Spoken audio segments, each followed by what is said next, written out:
Assalamualaikum warahmatullahi wabarakatuh. Alhamdulillahirabbil alamin.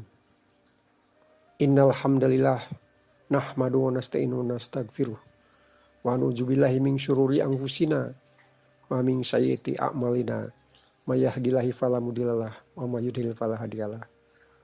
Asyhadu alla ilaha illallah wahdahu la syarikalah wa asyhadu anna Muhammadan abduhu wa rasuluh la nabiyya ba'dah. Puji dan syukur marilah kita panjatkan kehadirat Allah Subhanahu wa taala. Karena berkat rahmatnya dan irodatnya, alhamdulillah kita dianugerahkan kesehatan, dianugerahkan usia dan kesempatan sehingga kita dapat melaksanakan ibadah puasa pada bulan suci Ramadan pada tahun ini. Dan mudah-mudahan insya Allah menyampaikan kita pada bulan suci ini dengan melaksanakan puasa selesai sampai dengan Hari Raya Idul Fitri. Amin ya rabbal alamin. Para hadirin sekalian, kita semuanya mengetahui bahwasanya bulan Ramadan ini bulan yang penuh berkah, penuh rahmat, dan juga penuh pahala. Setiap saat apabila kita diniatkan segala tindakan kita, ucapan, perbuatan dengan niat, dengan izin Allah dan memohon barokah dan ridho Allah, insya Allah Allah akan melipat gandakan kebaikannya untuk kita semua.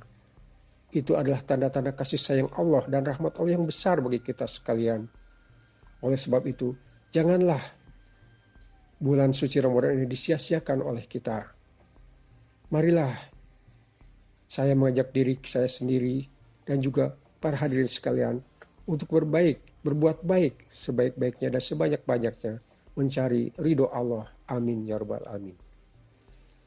Para hadirin sekalian, di dalam hati kecil saya ada keinginan-keinginan, suka timbul keinginan membayangkan bagaimana Rasulullah SAW berdakwah pada saat itu 1400 tahun yang lalu kepada umatnya.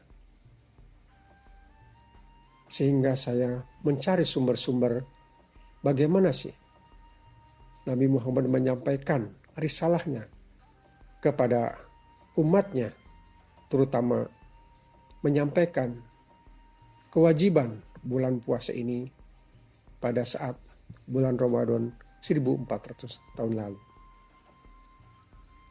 Oleh sebab itu, marilah kita dengarkan bagaimana dakwah atau ceramah Nabi besar Muhammad SAW kepada umatnya pada 1400 tahun yang lalu.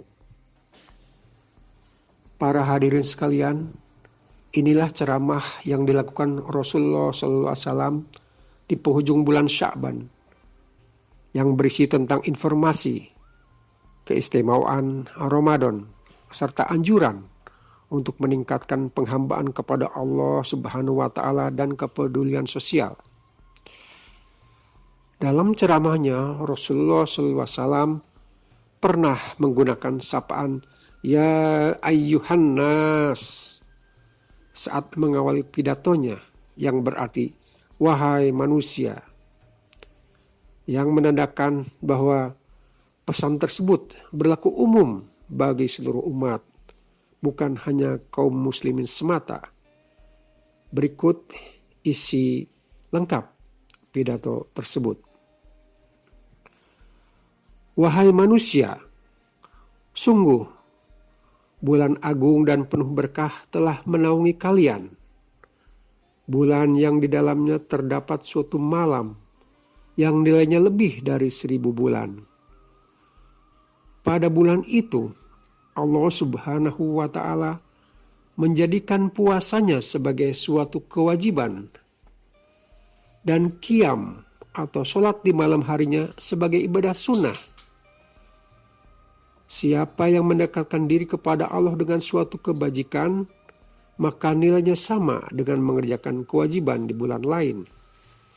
Siapa yang mengerjakan suatu kewajiban dalam bulan Ramadan tersebut, maka sama dengan menjalankan 70 kewajiban di bulan lain. Ramadan itu adalah bulan kesabaran. Sedangkan ketabahan dan kesabaran balasannya adalah surga. Ramadan adalah bulan pertolongan. Pada bulan itu rezeki orang-orang mukmin ditambah. Siapa yang memberikan makanan untuk berbuka bagi orang yang berbuka di bulan itu, maka ia akan diampuni dosanya, dibebaskan dari api neraka. Orang itu memperoleh pahala seperti orang yang berpuasa tersebut. Sedangkan pahala puasa bagi orang yang melakukannya tidak berkurang sedikit pun. Lalu para sahabat bertanya, "Wahai Rasulullah, tak semua dari kami memiliki makanan untuk berbuka bagi orang lain."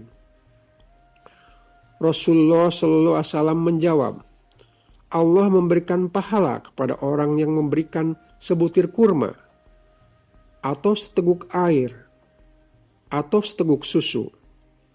Nabi SAW melanjutkan, "Dialah Ramadan, bulan yang permulaannya dipenuhi dengan rahmat. Periode pertengahnya dipenuhi dengan ampunan.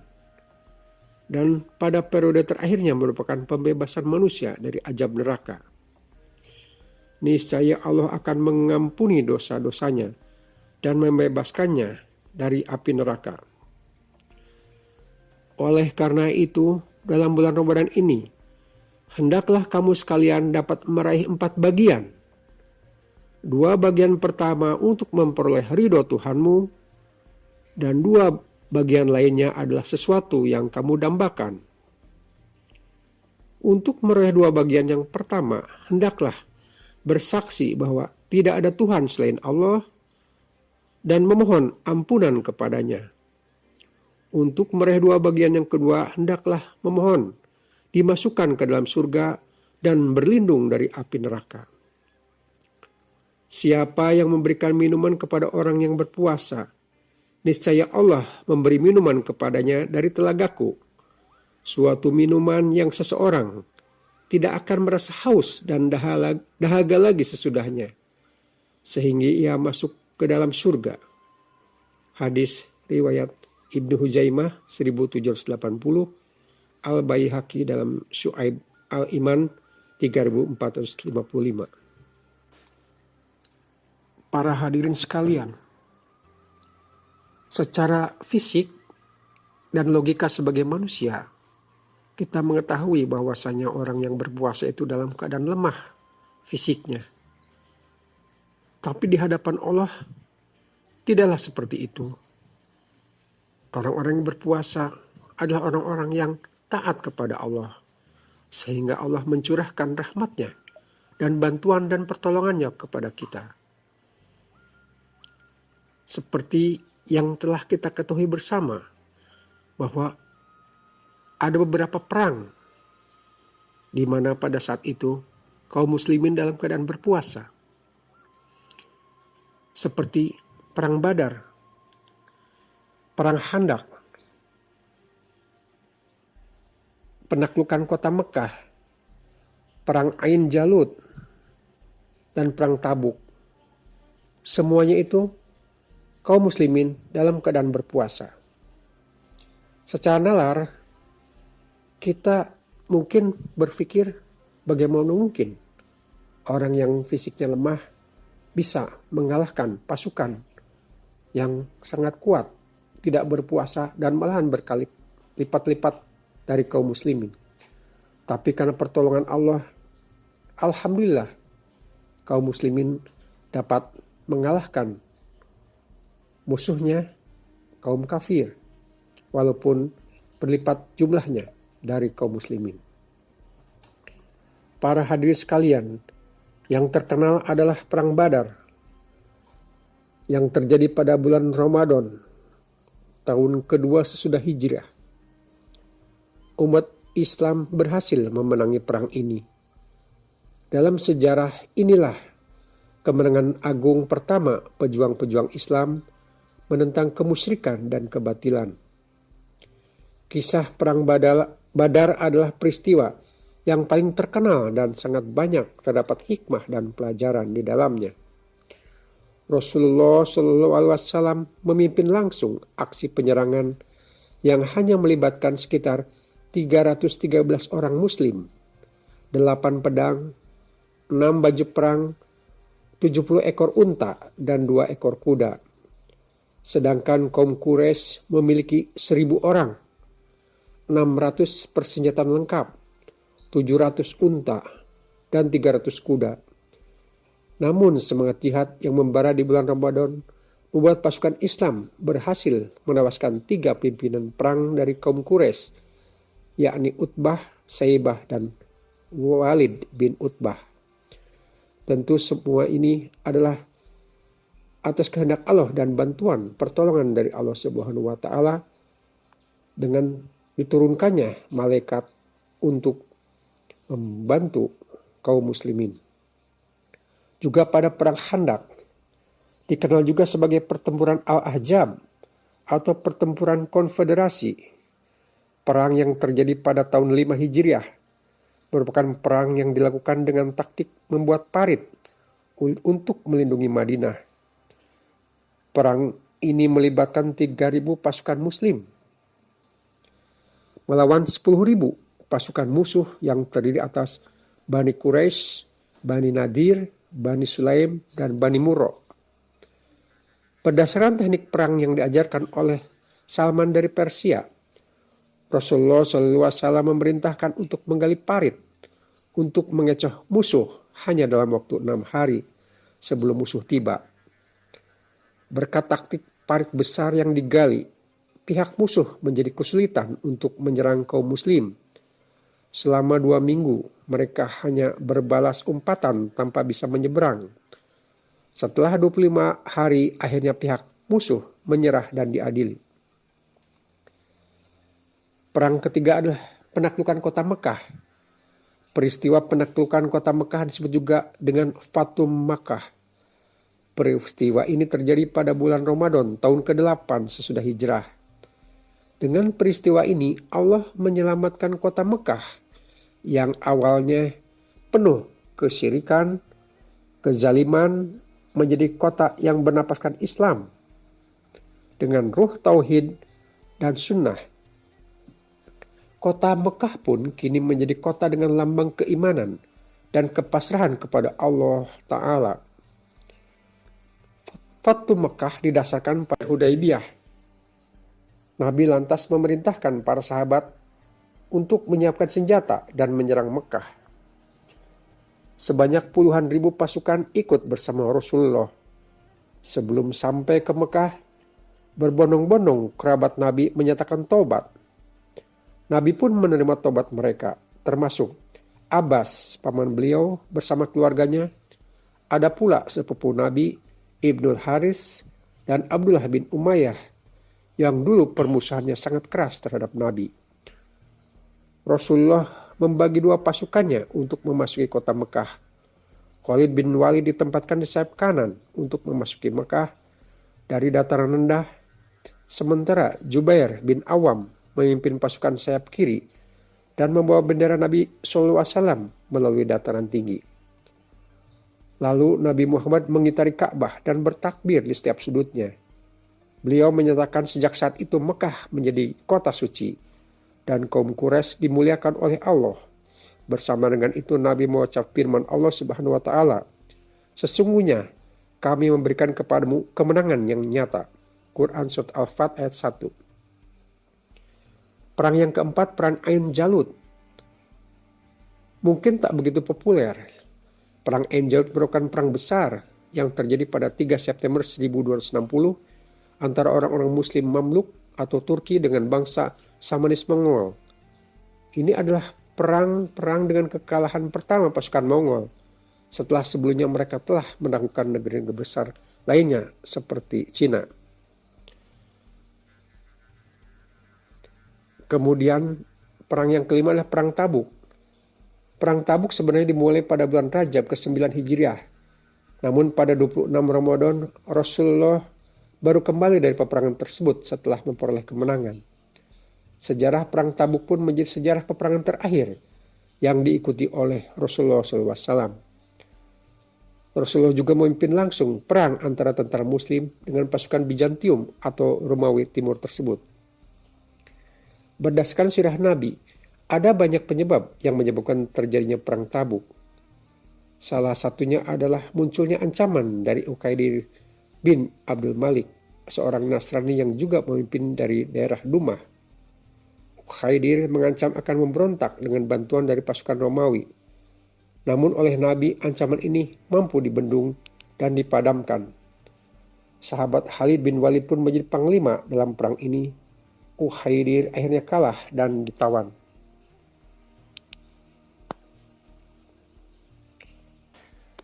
Para hadirin sekalian, dari peperangan itu, Perang Badar adalah perang yang sangat besar dan menjadi tonggak sejarah kemenangan kaum muslimin.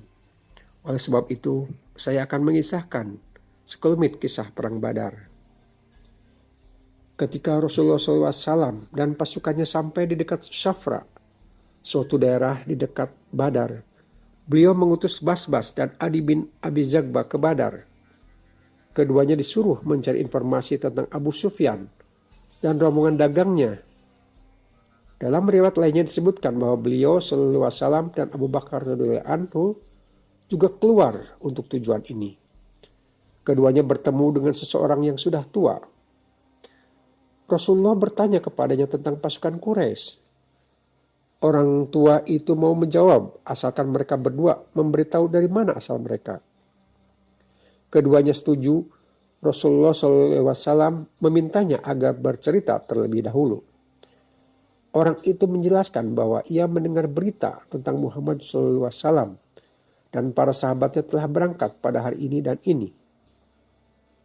Jika si pembawa berita itu benar, berarti mereka sekarang sudah sampai di tempat ini dan ini. Dan jika si pembawa berita tentang pasukan Quraisy juga jujur, berarti mereka sekarang berada di tempat ini dan ini. Setelah menjelaskan ceritanya, orang itu bertanya, "Dari mana kalian berdua?" Rasulullah SAW menjawab, "Kami berasal dari air." Kemudian keduanya meninggalkan orang tua itu yang masih bertanya, "Dari air? Apa dari air Irak?" Sore harinya, Nabi SAW mengutus Ali, Jubair, dan Sa'ad bin Abi Waqqas radhiyallahu anhu beserta sekelompok sahabat lainnya untuk mengumpulkan data-data tentang musuh. Di sekitar sumur Badar, rombongan ini menemukan 2 orang yang bertugas mengambil air untuk pasukan Mekah. Mereka membawa 2 orang ini ke Rasulullah SAW yang saat itu sedang sholat. Lantas mereka mulai mengorek keterangan dari keduanya. 2 orang ini mengakui bahwa mereka pemberi minum pada pasukan Mekah. Namun para sahabat tidak mempercayai mereka. Para sahabat mengira keduanya adalah anak buah Abu Sufyan. Lalu mereka memukuli keduanya hingga mau mengaku bahwa mereka anak buah Abu Sufyan. Ketika Rasulullah SAW selesai sholat, Rasulullah SAW mengingatkan para sahabatnya karena mereka telah memukul keduanya saat jujur dan membiarkan mereka saat berdusta. Kemudian Rasulullah SAW bertanya kepada keduanya tentang posisi pasukan Mekah. Mereka menjawab, mereka di belakang bukit di Udwatul Quswa. Kemudian beliau bertanya tentang jumlah pasukan Mekah. Akan tetapi 2 orang ini tidak bisa menyebutkan jumlah pastinya. Namun keduanya menyebutkan jumlah unta yang mereka sembelih setiap harinya, yaitu antara 9 sampai 10. Dari sini Rasulullah SAW menyimpulkan bahwa jumlah mereka antara 900 sampai 1000 pasukan. 2 orang ini juga menyebutkan bahwa di antara pasukan itu ada beberapa tokoh Mekah. Dalam kitab Rohikul Maktum disebutkan, beliau bertanya 2 orang ini, siapa sajakah pemuka Quraisy yang ikut? Mereka menjawab, Utbah dan Saibah. Keduanya anak Rabi'ah. Abul Bakhtari bin Hisham, Hakim bin Hizam, Naufil bin Khuwailid, Al-Haris bin Amir, Taimah bin Adi, An-Nadr bin Haris, Jam'ah bin Aswad. Abu Jahal bin Hisam, Umayyah bin Halab, dan lainnya. Rasulullah SAW pun berkata kepada para sahabatnya, Mekah telah mencapakan para tokohnya ke hadapan kalian. Lalu beliau SAW menunjukkan beberapa tempat yang akan menjadi tempat tewasnya beberapa tokoh Quraisy.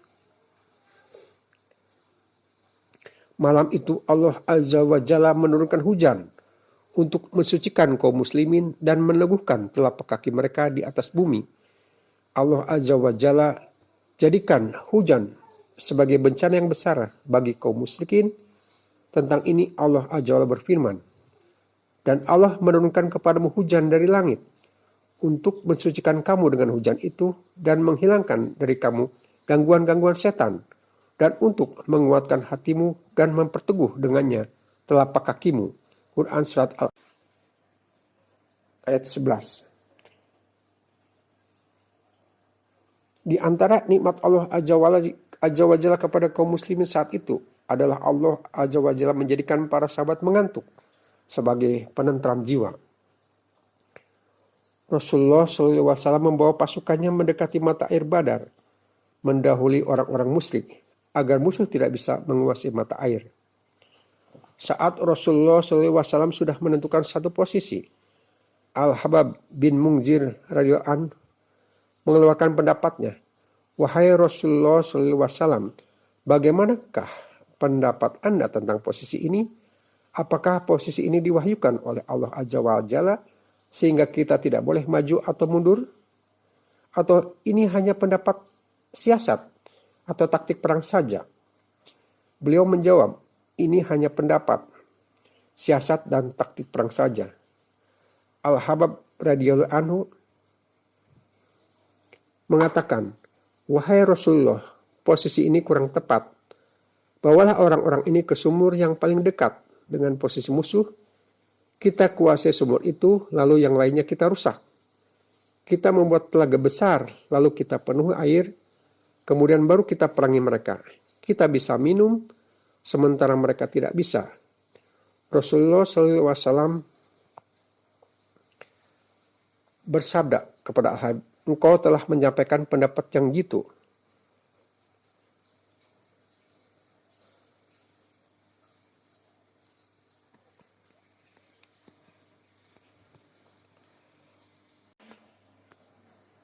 Al-Habab radhiyallahu anhu mengatakan,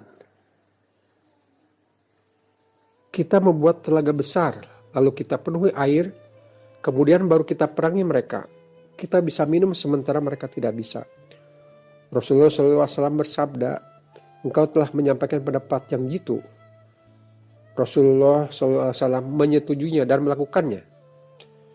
Ketika sudah menguasai tempat yang ditujukan oleh Al-Habab, Rasulullah SAW dibuatkan tenda oleh para sahabat sebagai tempat beliau Sallallahu Alaihi Wasallam bermunajat kepada Allah Azza wa Jalla dan memantau jalannya peperangan.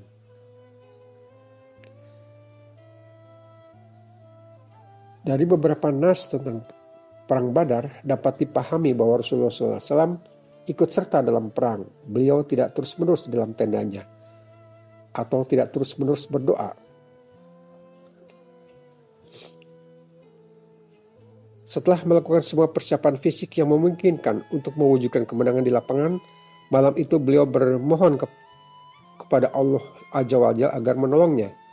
Di antara doa yang beliau ucapkan adalah, Ya Allah Azza wa Jalla, penuhilah janjimu kepadamu. Ya Allah Azza wa Jalla, berikanlah apa yang telah kau janjikan kepadaku. Ya Allah Azza wa Jalla, jika engkau membinasakan pasukan Islam ini, maka tidak ada yang akan beribadah kepadamu di muka bumi ini. Hadis riwayat Muslim 3/1384, nomor hadis 1763. Dalam riwayat ini juga disebutkan bahwa beliau Sallallahu Alaihi Wasallam terus bermunajat kepada Rabb-Nya hingga selendang beliau jatuh dari pundak. Abu Bakar radhiyallahu anhu datang dan mengambil selendang tersebut, kemudian meletakkan kembali di pundak beliau. Abu Bakar radhiyallahu anhu berkata, Wahai Nabi Allah Azza wa Jalla, sudah cukup engkau bermunajat kepada Allah, Rabb-Mu, dan Allah Azza wa Jalla pasti akan memenuhi janjinya. Kemudian turunlah firman Allah Azza wa Jalla, Ingatlah ketika kamu memohon pertolongan kepada Tuhanmu, lalu diperkenankannya bagimu. Sesungguhnya aku akan mendatangkan bala bantuan kepadamu dengan 1000 malaikat yang datang berturut-turut. Quran Surat Al-Anfal ayat 9. Setelah itu Abu Bakar memegang tangan beliau dan berkata, "Cukup wahai Rasulullah SAW, engkau telah berkali-kali memohon kepada Rabbmu." Kemudian Rasulullah SAW segera mengambil baju besi dan terjun ke medan tempur serta membaca firman Allah Azza wa Jalla. Golongan itu pasti akan dikalahkan dan mereka akan mundur ke belakang. Quran Surat Al-Qamar ayat 45. Demikianlah para hadirin sekalian, sekelumit kisah tentang Perang Badar, di mana perang tersebut dilakukan pada saat bulan Ramadan. Oleh sebab itu, justru pada bulan Ramadan inilah kekuatan Islam akan muncul. Dari kisah tersebut kita bisa mengambil suri toladan bahwasanya kita tidak boleh lemah dan justru kita harus kuat dan harus sabar. Dan pada bulan Ramadan inilah kita sekuat-kuatnya, sebisa-bisanya berbuat kebajikan yang banyak untuk menggapai ridho Allah Subhanahu wa taala. Semoga Allah menyampaikan kita pada bulan Ramadan tahun selanjutnya, dan kita mudah-mudahan bisa menyelesaikan bulan puasa ini sampai selesai. Amin ya rabbal alamin. Terima kasih atas perhatiannya. Wabillahi taufiq wal hidayah. Wassalamualaikum warahmatullahi wabarakatuh.